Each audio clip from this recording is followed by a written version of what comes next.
Come on, come on. Let's go. All right, we got this thing. So that 0 to pi over 3, we got 5 sine of 2x minus 5 sine of it, or yeah, 5 sine of x.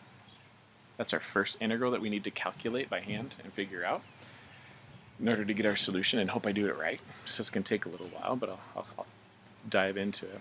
To solve this, you anti-differentiate these, and by the way, you can pull a 5 out of both of these if I wanted to. I could take the 5 out front. There's a constant multiplier that they both share, so I can put it out front like this, and all would be well. That's that constant multiplier rule. So I just need to figure out, how do I take the integral of sine of 2x? Well, the way you think about it, an integral is an antiderivative. The derivative of cosine is negative sine, so I know this is going to be negative cosine is going to be my antiderivative. So derivative of cosine ends up being negative sine, so this has to be a negative cosine in order for this to be sine when I do the antiderivative. That's a lot of information, so just buy it for now. It's a little bit tough to absorb some of this. I also know when there's some kind of multiplier inside here, that 2x, I have to compensate for it outside. So it actually becomes a negative 1/2 has to come out front here. So negative 1/2 cosine 2x. So you usually have to, with trig functions, if there's a multiplier there, you're going to see 1 over that same multiplier right out front. So that's a constant. It has to do with u substitution, but it's one you can also memorize. It's very consistent. Integral of sine of x is just negative cosine of x. So just plain old. Okay, so those are the antiderivatives, and then we have to remember, oh yeah, we multiply this by 5 when we're done. So I'm going to put a big bracket around this. This 5 just carries along, so tag along. So there's the antiderivative for both of those. You have to put the upper bound and lower bound in to both of those. And what are we at here?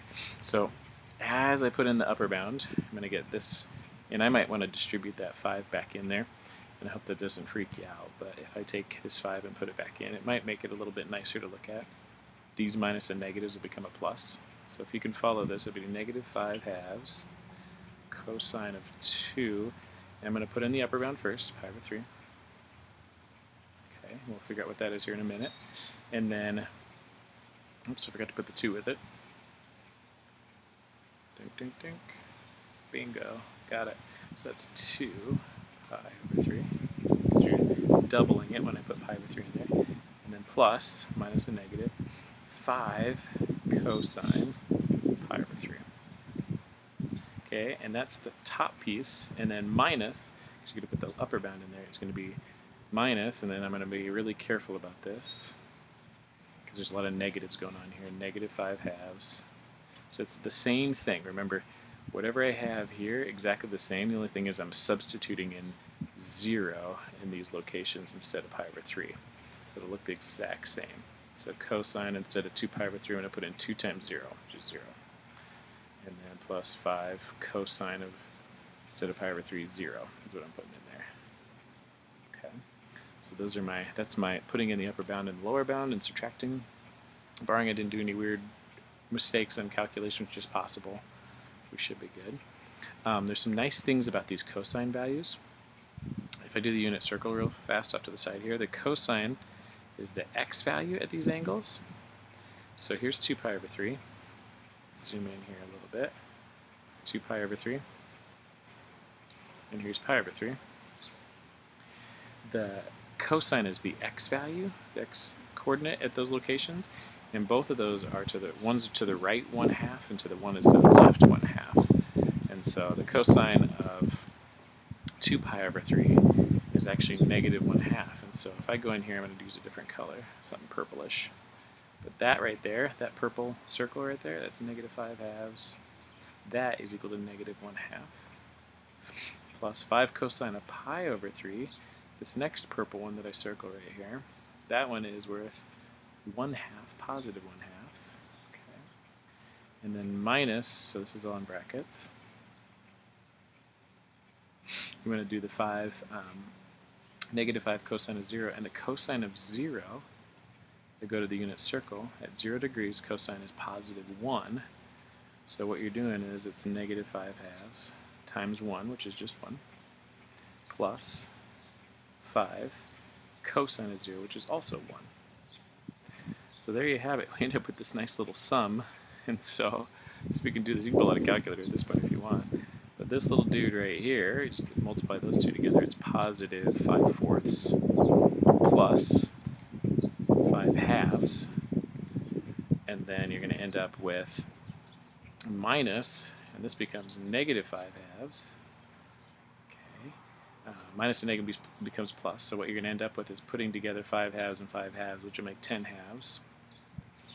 And this minus 5 that'll go with here with this crazy positive 5/4. So however you want to add those fractions together, that's a lot of highlighting that I just went through. I'm going to take it all off right now, but you want to get your final sum from that. I'll let you tackle that, see how it goes. If it doesn't work out, then let me know and we'll recalculate. But that should give you, that's the area of the left lobe of this thing. Did you know that we have a whole nother lobe to calculate? So we'll do a page below on the next one. Crazy, huh? So we're going to go to the next one, and that one was, we turned the tables, right? So instead of 5 sine of 2x, it's going to be, all right, whoops, wrong thing. This one was from pi over 3 to pi. Okay, and it's, so the last, remember, was 5 sine of 2x minus 5 sine of x. Well, now it's 5 sine of x minus 5 sine 2x. Top and bottom have swapped. So if you can imagine, actually the integral ends up being kind of similar, the antiderivative, which is cool. I am going to pull the 5 out front again. So I'm going to go through and do my little magic mumbo jumbo that I like to do. Put the 5 out here, do my antiderivative. The antiderivative of sine of x is negative cosine of x. And then the antiderivative of the sine of 2x is negative 1/2 cosine 2x. Okay, and what I'm going to do is put in my upper and lower bound, which are pi and pi over 3. Okay, so if I take those, plug them in, look at the upper bound first. Don't forget the 5. I did forget the 5. At least I didn't make room for it anyway. It's out there. But that's going to give me negative cosine of my upper bound, which is pi, minus a negative, which is plus, 1/2 cosine 2 times pi, which is 2 pi. Here's my upper bound. Minus, let's put the lower bound in. It's a negative cosine of pi over 3. And then plus 1/2 cosine of 2 pi over 3. We've dealt with that before, so we have the value for that one tucked away somewhere in our brains.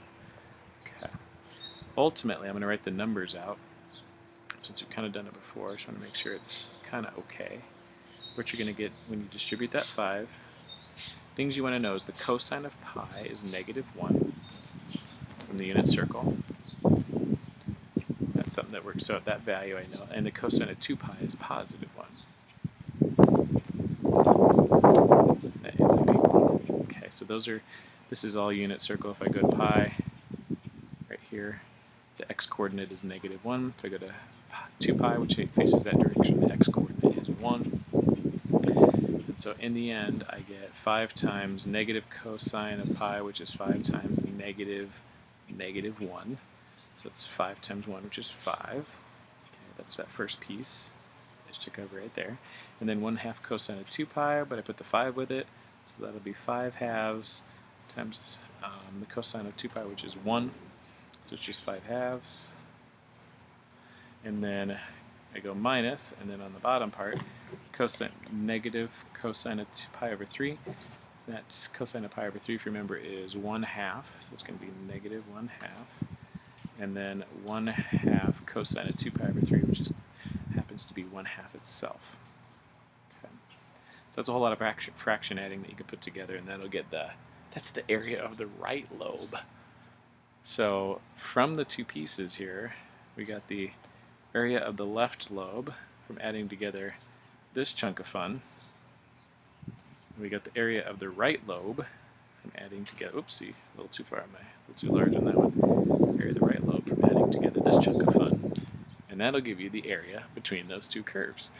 Whew, I'm going to break. That's done with that problem. You don't need any more recording on that one, so I'm going to hit stop.